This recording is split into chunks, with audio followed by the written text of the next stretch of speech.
रहे हैं कि कराची उनका हो गया।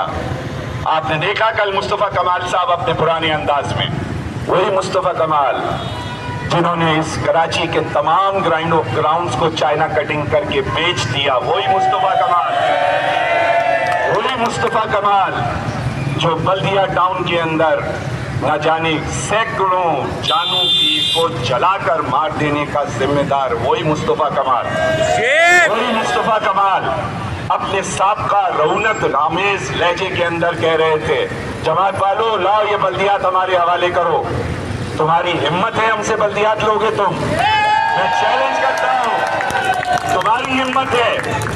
और मैं आप सबके सामने कोई बड़ी बात नहीं कह रहा, और अगर आवाज जा रही हो वहां तक नहीं हो तो मुझ में इतनी हिम्मत है कि जिना ग्राउंड के गेट पे खड़े होकर भी उनको ये आवाज सुना दूं कि अगर आप किसी बुलाए में हैं कि इस जाली मैंडेट के बाद आप हमारे किसी काउंसलर के ऊपर भी उंगली उठा सकेंगे तो जरा सोच समझकर उंगली उठाइएगा। जो फारूक नेमतुल्ला आपसे इखलाक से पेश आ सकता है, उंगली तोड़ना भी जानता है और कलाई बोलना भी जानता है। तो मेरे किसी कारकुन को और मेरे किसी काउंसलर को और मेरे किसी चेयरमैन को किसी ने आंखें दिखाने की कोशिश की तो तुम्हारे बारे में जितना मैं जानता हूँ वो कोई भी नहीं जानता, और तुम्हारे जितने राज मुझे मालूम है वो किसी को भी नहीं मालूम।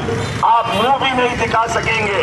तैयार हो जाइए, वो सारी लेबर जो घरों में खिदमत कर रही है अब टाउन में सड़कों पर काम करेगी। तैयार हो जाइए, जो बादराबाद मरकज के ऊपर हमसे तनख्वाहें लेकर काम करने वाले लोग हैं अब उनसे कोई लिहाज नहीं बरता जाएगा। तो अगर आप सीधे रहेंगे तो लिहाज मिलेगा, टेढ़े रहे और अपने आप को आपने शहर का कोई फिर तुम्हारा सरपरस्त समझ लिया तो इतनी ताकत और हिम्मत तो अल्हम्दुलिल्लाह हमारे अंदर भी है कि हम आपको जवाब दे सकते हैं। तो मैं इनकी सारी क़यादत को सेक्टर से लेकर और मरकजी क़यादत को ये पैगाम देना चाहता हूँ कि हद में रहिएगा।